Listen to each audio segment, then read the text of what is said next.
La Voz del Derecho presenta Dialogando civil y responsablemente, con Carlos Rodríguez y Andrés Herrera.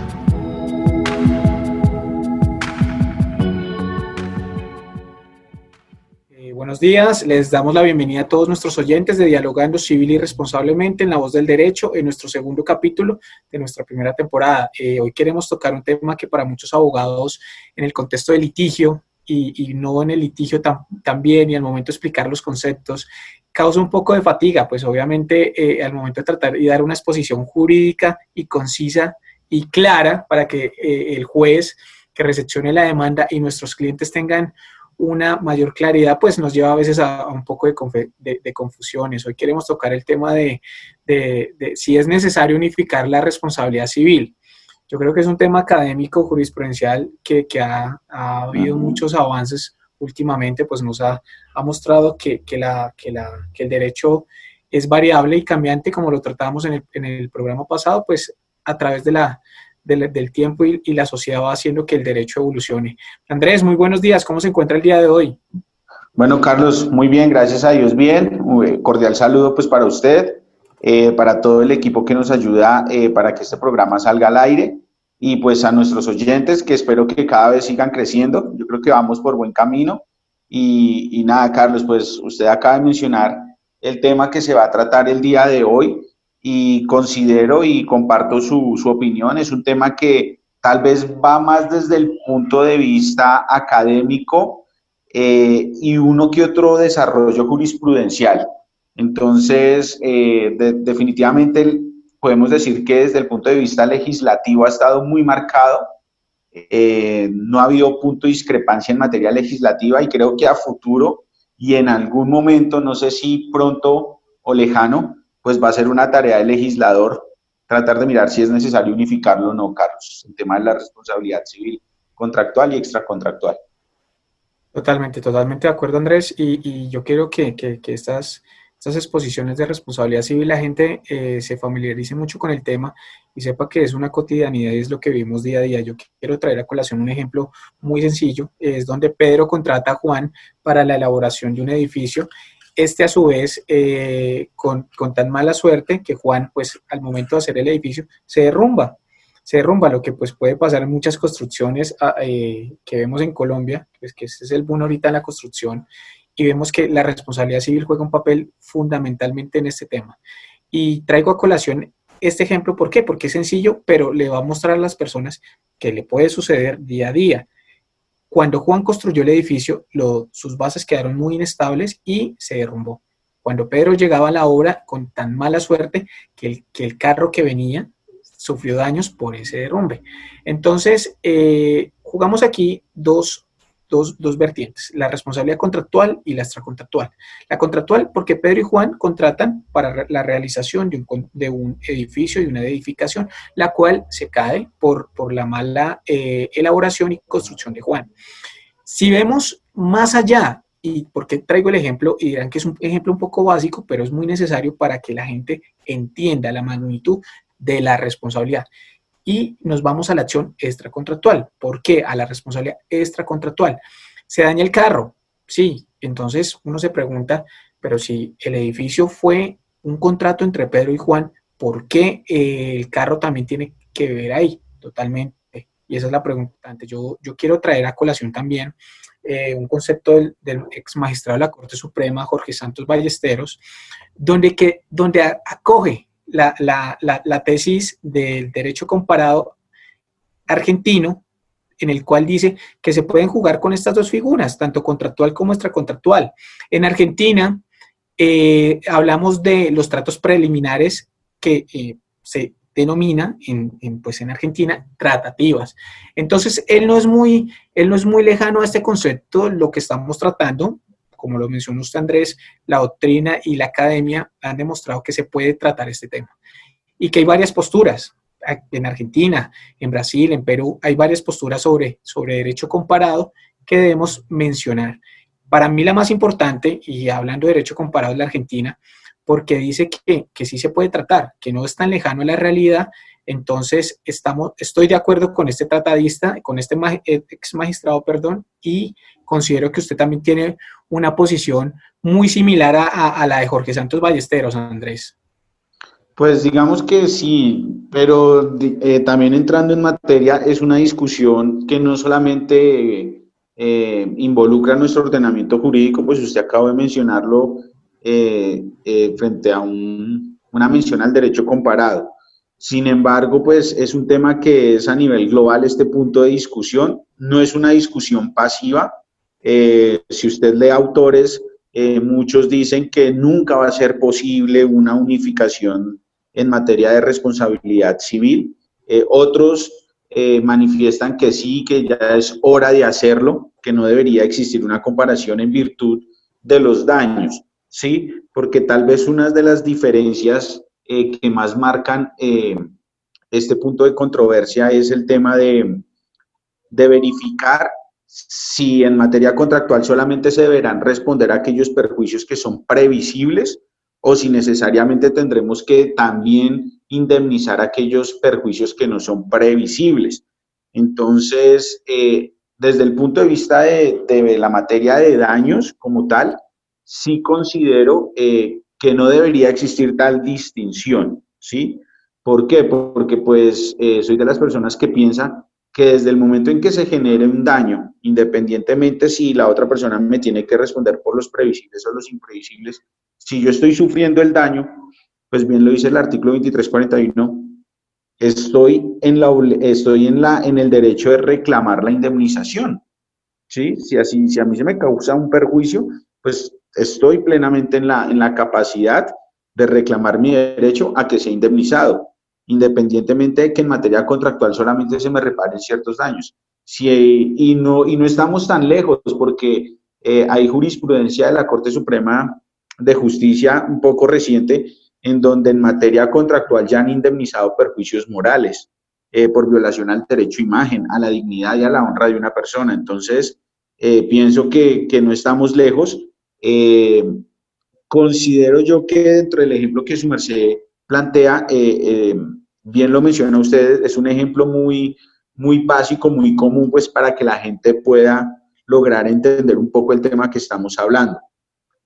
Sin embargo, yo pienso que obviamente usted y yo conocemos casos que son más complejos en la práctica y yo sí puedo mencionar y me atrevo a afirmar que en materia de responsabilidad médica es donde más se hace visible y tangible esa mezcla, esa unión entre la responsabilidad civil, contractual y extracontractual, porque se puede empezar a decir o se puede partir diciendo de que en responsabilidad médica estamos en presencia de una contractualización, en virtud de que existe cierto mandato que yo como paciente acudo a un médico o a un centro hospitalario pues para que me realicen X procedimiento, ¿sí? Entonces ya hay una serie de mandato y se genera una especie de contractualización, que pienso que es la base. Y inicialmente se da el tema de que la responsabilidad médica podría ser meramente contractual. Sin embargo, vemos que en virtud del procedimiento médico, de los daños que se causan a veces en negligencias médicas, la Corte Suprema de Justicia y de vieja data ha expedido jurisprudencia, Carlos, en donde básicamente ha ordenado la indemnización de perjuicios no solo previsibles, sino que se ha extendido al daño a la vida de relación, al daño moral, ¿sí? El daño a la salud. Entonces, estamos viendo, Carlos, que aunque hay una contractualización del derecho, vemos que en la práctica en materia de responsabilidad médica se ha generado una especie de unificación, al menos en materia de responsabilidad médica es más tangible que en otras ramas del derecho, ¿sí? Cuando, por ejemplo, estamos en presencia de un contrato de compraventa, pues es muy difícil que nos salgamos de una indemnización meramente previsible, ¿sí? Pero considero que en la responsabilidad médica es donde más tangible se hace esa unificación. Reitero, no es un debate fácil, hay mucha opinión al respecto, no solo aquí en Colombia, sino en otros países. Y de todas maneras hay que entender, Carlos, que existen ciertas diferencias que yo denomino secundarias, que no son las principales, son diferencias secundarias que no permiten que sea pasiva esa unificación. Entonces le doy el ejemplo de la prescripción. En materia contractual hay un límite de prescripción corto, mientras que en la extracontractual pues tenemos la decenal, que es de 10 años, ¿sí? Tenemos también la capacidad, pues en materia contractual usted sabe que una persona es capaz de contratar hasta los 18 años. En materia extracontractual ya es a partir de los 13 años que se puede entrar a demandar a una persona por el hecho ilícito que cometa extracontractualmente. Lo que mencionábamos de los daños en materia contractual, pues la costumbre es que se indemnicen los previsibles y no los imprevisibles. Y pues el tema, yo creo que la diferencia secundaria más importante y que no permite que haya esa unificación pasiva es el tema de la culpa, ¿sí? Porque en materia contractual existe esa graduación de culpa y en materia extracontractual pues no la hay. Y se nos pone siempre una vara, en materia contractual es el buen hombre de negocios y en materia extracontractual es lo que no haría una persona estando en las mismas condiciones. Entonces, pienso que son esas diferencias que para mí son secundarias. Yo considero que no son de fondo, que no puedan llegar a permitir una unificación de estas dos ramas, Carlos. Entonces, considero que no va a ser un camino fácil, va a ser un camino muy, muy largo para que ese momento llegue a suceder. Y considero que la solución no está ni en la doctrina ni en la jurisprudencia, Carlos. Yo diría que es más partiendo desde un punto de vista, desde la lógica, que el legislador tiene que empezar a entender, como bien usted lo dice, los daños y el tema de responsabilidad civil es muy común, es muy cotidiano, y a veces considero yo que si partimos desde la materia de daños, esa unificación podría ser más pacífica, porque si yo sufro un daño, independientemente de que sea contractual o extracontractual, tengo derecho a solicitar la indemnización, Carlos. No sé usted qué opina. Andrés, volviendo al punto del magistrado Santos Ballesteros, él es un poco osado y me parece que su postura es totalmente válida cuando hace una crítica muy respetuosa frente al cuño romano neminen laedere, de no causar daño a nadie. Por tal motivo, esto no impone un límite al obrar. Si decimos que no se puede causar daño a otra persona, pero decimos hasta qué punto es causar daño a una persona. No hay una norma que finalice mi actuar y ponga una barrera y afirma, y el ex magistrado afirma rotundamente que la culpa sin la existencia de una obligación especial no puede existir. Es decir, para el ex magistrado y para mí, comparto totalmente su posición, estamos hablando de una norma muy general y no pone un límite. Entonces, con base en lo que he venido diciendo y citando al ex magistrado, son unas normas son unas responsabilidades que se pueden en algún momento mezclar, pero sabiendo los límites. En el 2341 no hay un límite taxativo como tal. Espero no ser un poco osado en este tema y obviamente respetando las posiciones jurisprudenciales y doctrinantes que hay en Colombia, pero para mí no hay un límite y comparto también esa posición. La Corte Suprema, hay una vertiente que dice que la responsabilidad contractual y la aquiliana no hay unas diferencias muy marcadas y puede haber una unanimidad. Entonces, en mi opinión personal, y muy humildemente lo manifiesto, no existen unas diferencias rotundamente y radicales que nos hagan separar. Claro, hay que ser respetuoso y hay que aclarar de que cada caso es particular. No podemos decir que para el caso del señor A puede tener los mismos resultados del señor B. Entonces, digamos que aquí la doctrina y la jurisprudencia siempre trata cada caso en particular y es el deber de las cosas. Yo también quiero traer a colación un tema muy importante que habla sobre la prohibición de opción. Yo creo que los Masó y lo que vimos nosotros en nuestras clases de responsabilidad civil es que es un tema muy complicado. Cito textualmente a los hermanos Masó que dicen que pocas cuestiones son tan discutidas y tan oscuras. En otro aspecto, hay pocas que estén tan mal planteadas como ella. Siembra confusión el nombre mismo que se designa por tradición el problema. Para mayor claridad, esto es traigo un caso muy famoso, donde falló la Corte Suprema, la Sala de Casación Civil, el 18 de octubre de 2005, se pronuncia sobre este tema y trae un revolcón jurisprudencial, doctrinante, y hubo varios pronunciamientos, tanto de un periódico muy famoso en Colombia, que dijo que la Corte Suprema había cometido un error insofacto y que podría perjudicar los futuros casos muy similares. Creo que la Corte Suprema hace un estudio muy profundo en este caso y dice que permite, se pronuncia frente a este tema y desconoce un poco, pues el periódico lo menciona, y dice que permite que una viuda reclame los perjuicios patrimoniales y extrapatrimoniales causados tanto al fallecido como a la cónyuge sobreviviente. Este tema sirvió de debate y duró pues muchos años y todavía en el 2020 sigue siendo muy tocado en los ámbitos de la responsabilidad civil, porque dice que se está invocando dos acciones en un mismo proceso. Entonces, este caso es el de Cárdenas Lalinde. Yo creo que los que hemos leído un poco sobre este tema sabemos que la Corte en ningún momento, como lo hace ver el periódico, pretende hacer un cambio jurisprudencial y doctrinal de fondo, para nada. Está haciendo una claridad y está mostrando un camino que hay que seguir, como jurisprudencialmente y doctrinalmente, sabiendo las diferencias contractuales y extracontractuales.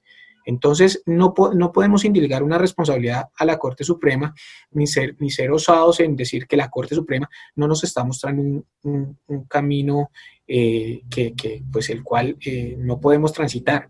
Este caso en concreto es un paciente de avanzada edad que al terminar un examen médico manifiesta que está en buen estado de salud, le manifestó a su esposa, que lo estaba acompañando en ese momento, que se encontraba bien de salud, le hicieron un TAC, pero al momento de pararse, de levantarse de la camilla, sufre un accidente, sufre un traspeso, un mareo que lo conllevó a sufrir unas lesiones.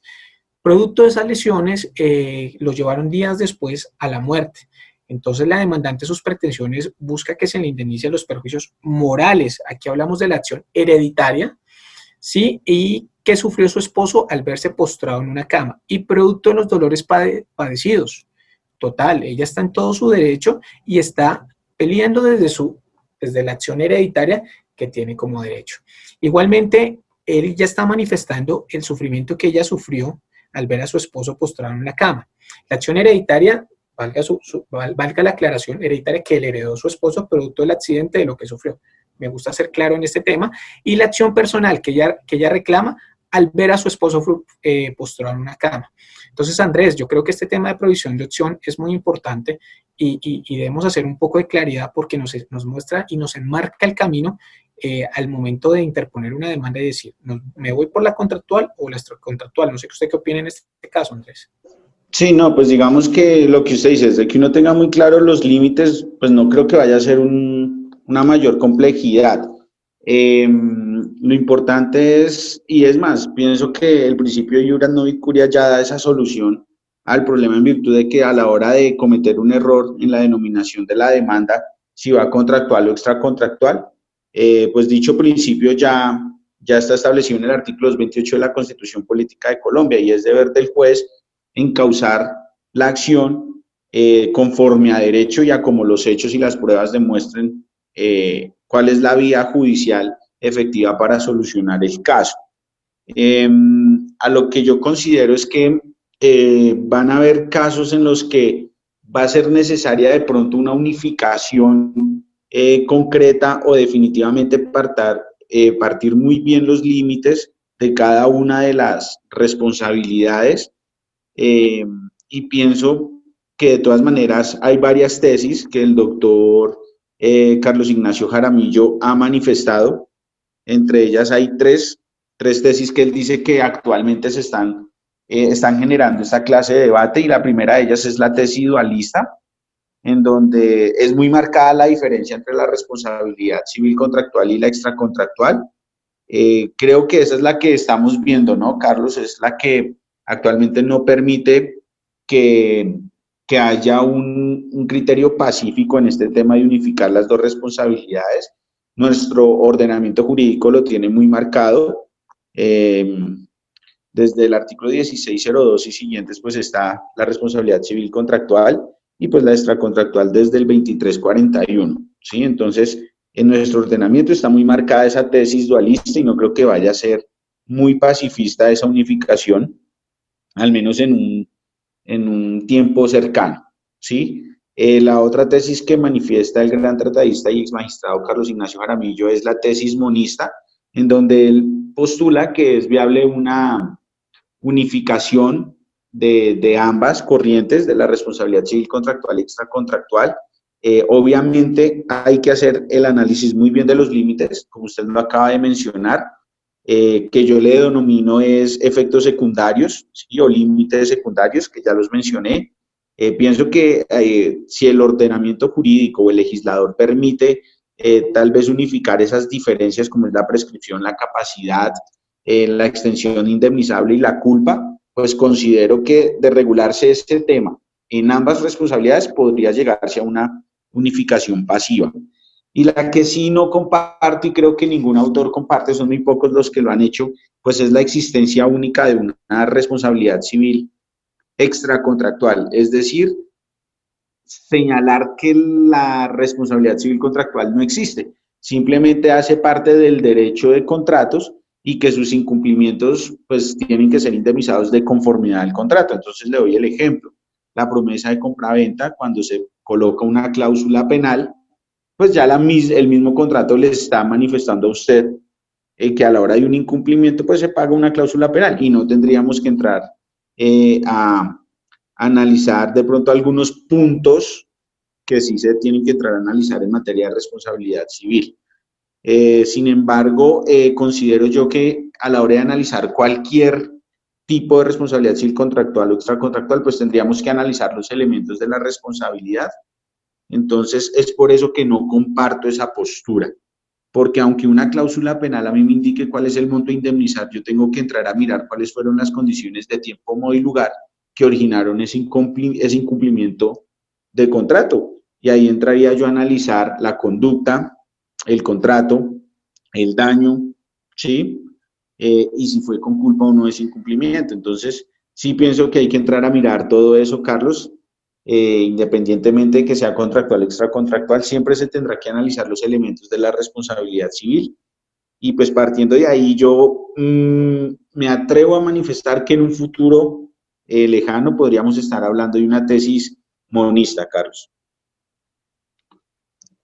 Andrés, es válido y yo creo que su posición está sentada en la monista totalmente. Yo creo que aquí los puntos de vista se enmarcan en que sí puede haber una unificación y que lo que estamos tratando de hacer verle de demostrar a los oyentes es que sí se pueden unificar estas dos, de que Correcto. sí se puede tratar en una misma demanda, pero debemos tener claro los límites.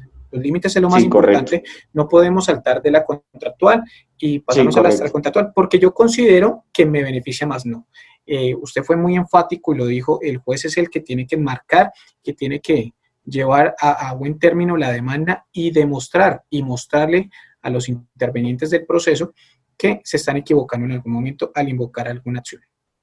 La Corte Suprema, en el fallo mencionado de Cárdenas Lalinde, falla a favor de la viuda. Y ¿por qué? En los perjuicios morales que la víctima sufrió, totalmente lo invoca a la acción hereditaria contractual. Para mí está bien. Y sobre los perjuicios personales reclamados a través de la acción personal extracontractual, reclamados por la viuda, nuevamente yo creo que hace los límites, muestra los límites.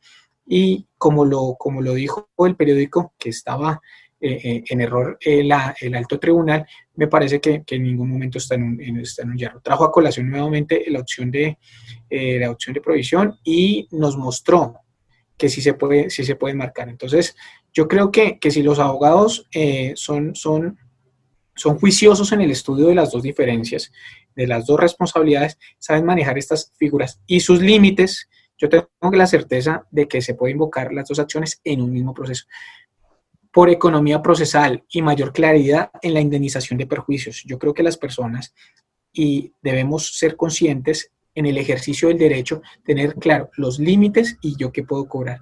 Los perjuicios que yo considero que puedo reclamar tienen que ser analizados bajo la óptica de la responsabilidad contractual y extracontractual. Andrés, yo creo que aquí lo importante es tener claridad sobre estos dos temas y no mezclarla. Para mí es muy importante la prohibición de acción en el sentido de que voy a mencionar tres apartes de lo que habla la prohibición de acción, es no cobrar dos veces el mismo daño. Yo no me pueden indemnizar una vez y seguir cobrando el mismo daño. Yo no puedo mezclar la responsabilidad contractual y extracontractual. Si bien estamos buscando una unificación monista, una tesis monista, debemos tener claros los límites. Y la acción de buscar un responsable contractual y otra extracontractual no cabe. No se puede invocar porque es contractual y extracontractual. Depende de la persona que pretenda la indemnización y los límites que tenga cada una. Yo creo que para mí está claro el tema. Espero que los oyentes también tengan un poco más de claridad. Obviamente esto es un tema muy álgido, muy grande. Sí, correcto. Y la responsabilidad civil, como usted lo mencionaba, Andrés, es cotidiano y todos los días pues estamos viendo un caso en la sentencia, en la jurisprudencia, en la doctrina, que nos muestra que todo el desenlace jurisprudencial del derecho se ve reflejado en la sociedad. Entonces, Andrés, yo creo que coincidimos totalmente en eso, que es algo cotidiano y que debemos tener claridad en la acción a invocar y los límites de cada responsabilidad. Sí, correcto, sí, comparto su opinión y pues yo sí, verdad, espero que a futuro no entremos más en esos debates de mirar si se puede unificar o no estas dos clases de responsabilidades. Considero que a futuro se puede lograr, marcando muy bien esas diferencias y que sea el legislador quien se encargue de esa tarea. No, porque pienso que a la hora de definirlo desde manera doctrinal y jurisprudencial, siempre va a haber un debate en materia jurisprudencial, siempre va a haber un cambio de postura cada vez que cambian los magistrados, entonces pues no va a ser una discusión fácil, no lo ha sido, y considero que es tarea del legislador tratar de determinar o si se sigue con esa diferencia marcada o si definitivamente la unifica. Y partiendo de ahí ya creo que va a ser más fácil este punto de discusión. Yo lo veo lejano, pero creo que en algún momento va a suceder. Tan es así que en jurisprudencia de la Corte Suprema de Justicia, si no estoy mal, y me disculpo por si de pronto estoy citando mal la fecha, en 11 de septiembre del año 2002 o 2001, no recuerdo, la Corte manifestó que en la práctica sí se está viendo esa unificación del régimen de responsabilidades y especialmente en materia de responsabilidad galénica. Entonces, sí considero que se está viviendo. Hay casos en los que va a ser muy difícil unificarlas, pero considero que a futuro va a ser la mejor solución. Y hasta para materia de daños, Carlos, porque en materia de propiedad industrial ya hay ciertas normatividades que están manifestando o se está legislando indemnizaciones preestablecidas. Es decir, que ya no se tendrá que hacer ciertas operaciones para liquidar daños, sino que se están preestableciendo, lo cual comparto en cierta manera, pero también me aparto porque pueden haber daños en los que si me valen 2.000 millones, ¿por qué el legislador me va a imponer que valga 100? ¿Sí? Entonces, también son puntos de discusión que tocaremos en otro tema, en otro programa, pero sí comparto su opinión, Carlos, y esperemos que a futuro esto sea algo pacífico y que no sea un punto de discusión tan álgido como usted lo menciona.